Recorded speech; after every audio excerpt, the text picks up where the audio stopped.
जब मैं कराची में रहता था और अपने करियर की शुरुआत कर रहा था तो मेरी पहली जॉब्स में से एक जॉब लगी एक एमएनसी में, मल्टीनेशनल कंपनी में। और यूं तो ये एक एमएनसी थी, मगर यहाँ पे ज़्यादातर जैसे पाकिस्तानी कंपनीज़ में होता है, हम अपने मैनेजर्स को और अपने सीनियर्स को सर कह के बुलाते थे। तो मेरे सारे सीनियर्स मेरे लिए सर थे। मैनेजर्स की अथॉरिटी बहुत ज़्यादा होती थी और उनके आगे बोलना ऐसा था जैसे अपने पैरों पे कुल्हाड़ी मारना। इस कंपनी की ख़ास बात ये थी कि ये हर साल अपने न्यू एम्प्लॉयज़ को ख़ास तौर पे एक इंटरनेशनल ट्रिप पे भेजती थी, जहाँ दुनिया भर से सारे एम्प्लॉयज़ जमा होते थे, एक्सपीरियंस शेयर करते थे और साथ में वर्कशॉप्स में बांट लेते थे। तो मेरे साथ भी ऐसा ही हुआ। मैं भी चला गया अपनी पहली वर्कशॉप पे बाहर और वहाँ मेरी मुलाकात हुई मेरी ही पोजीशन के दूसरे एम्प्लॉयज़ के, मेरे कोलीग से, जो कि दुनिया के अलग अलग कोनों से आए थे। और यूँ तो उनकी जॉब डिस्क्रिप्शन बिल्कुल मेरे जैसी थी, मगर उनकी सैलरीज मुझसे काफ़ी ज़्यादा हाई थी, जिसकी वजह से उनका लाइफस्टाइल भी बहुत डिफरेंट था। वो लोग मुझसे ज़्यादा कॉन्फिडेंट थे, मुझसे ज़्यादा पार्टिसिपेट कर रहे थे, हर चीज़ में आगे बढ़ बढ़ के पार्ट ले रहे थे। मगर इन चीज़ों ने मुझे बॉदर नहीं किया कि उनकी सैलरी ज़्यादा थी या कॉन्फिडेंस ज़्यादा थे। इस चीज़ ने मुझे रियली बॉदर किया, वो ये था कि वो अपने मैनेजर को फर्स्ट नेम बेसिस बुला रहे थे।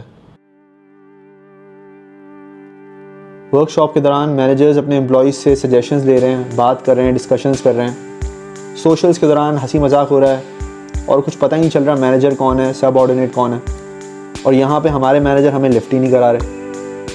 उस वक्त मुझे अंदाज़ा हुआ कि पैसे से भी ज़्यादा कुछ चीज़ें बहुत इंपॉर्टेंट होती हैं, और वो चीज़ें हैं इक्वालिटी और रिस्पेक्ट। और अब से मुझे भी चाहिए थी फुल इज्जत।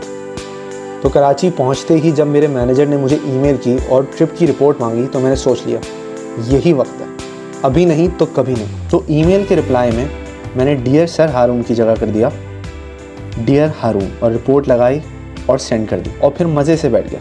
ईमेल भेजे हुए कुछ ही टाइम हुआ था कि मेरे मैनेजर का रिप्लाई आ गया, और रिप्लाई सिर्फ एक लाइन का था, ज़रा ऑफिस का चक्कर लगाओ फॉर 2 मिनट्स। मैंने कहा क्या बात है, इन्होंने तो डियर भी हटा दिया, ये तो इनफॉर्मेलिटी का एक नेक्स्ट लेवल है। ही वॉज माई बडी। मैं खुशी से उठा अपनी चेयर से और चल दिया उनके ऑफिस की तरफ।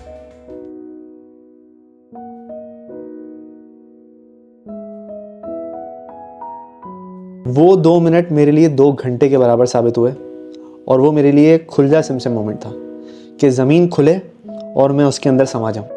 वो इस बात से इतना ऑफेंड हुए कि ये कल का बच्चा, इसको आए हुए 2 दिन हुए, मुझे मेरे नाम से बुला रहा है। और उनकी इस क्लास का मुझ पे ऐसा असर हुआ कि यूँ तो गया रूम में अली रावल था, मगर बाहर निकला गुलाम अली। गुलाम अली एक ऐसा डरपोक कैरेक्टर है जो हर देसी ऑफिस में पाया जाता है। इस कैरेक्टर की अपनी कोई ज़िंदगी नहीं, इसको ना आगे बढ़ने का शौक़ है और ना ही इसका ये मकसद है।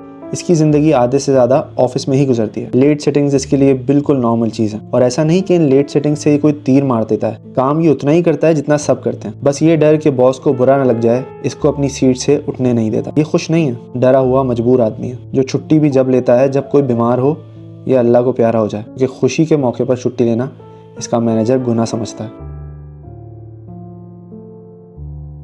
जब तक मैं पाकिस्तान में रहा मैंने कोई 2 या 3 कंपनीज के साथ काम किया, और वक्त के साथ साथ ये गुलाम सिंड्रोम बढ़ता ही गया। और एक दिन मैं इस सिंड्रोम को लेकर चला गया जर्मनी। जर्मनी में जब मेरी पहली प्रोफेशनल जॉब लगी तो मेरे सीईओ ने मुझे एक टास्क दिया जो मैंने लेट सिटिंग्स करके गुलामी सिंड्रोम के बायस 2 दिन पहले ही ख़त्म कर दिया और उनको सेंड कर दिया। सेंड करने के 5 मिनट के अंदर ही उनकी मुझे कॉल आ गई, और मुझे लगा यार लगता है मैंने कोई बहुत बड़ा भंड मार दिया। वो कॉल सिर्फ़ और सिर्फ मेरा शुक्रिया अदा करने के लिए थी। उन्होंने मुझे इतना थैंक यू बोला कि मुझे एक वक्त पे ऐसा लगने लगा कि शायद मैं ये काम मुफ्त में कर रहा हूँ। जब उन्होंने मेरा इतना शुक्रिया अदा किया तो मैंने कहा कि सर कोई प्रॉब्लम नहीं है, मेरा फ़र्ज़ है। जिसके जवाब में उन्होंने मुझे कहा Ali please call me Michael. Sir नहीं, Michael.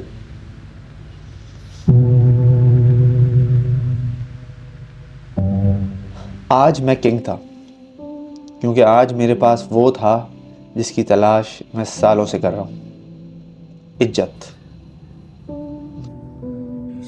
Happy birthday to you। Germany में मैंने जितनी कंपनी के साथ काम किया उनका कल्चर पाकिस्तान से बहुत डिफरेंट था। कई कंपनीज में तो सीईओ को भी फर्स्ट नेम से बुलाया जाता था। हमारी कंपनी का सीईओ, जिसकी net worth millions of dollars है, लंच हमारे साथ हमारी टेबल पे करता था और ईद के दौरान वो उर्दू के कुछ वर्ड सीख लेता था और मुझे ईद मुबारक भी उर्दू में कहता था। जर्मनी आने के बाद कुछ वक्त लगा, मगर आहिस्ता आहिस्ता ये ग़ुलामी सिंड्रोम ख़त्म हो गया, क्योंकि इस मुल्क में इक्वालिटी और रिस्पेक्ट पर बहुत ध्यान दिया जाता है। कोई ताकतवर किसी कमज़ोर पे जुल्म नहीं कर सकता, क्योंकि हुकूमत सबकी हिफाजत करती है। तो यहाँ पे सब बराबर हैं। जैसे कि अल्लामा इकबाल कहते हैं, एक ही सफ़ में खड़े हो गए महमूद और अयास, ना कोई बंदा रहा ना कोई बंदा नवाज।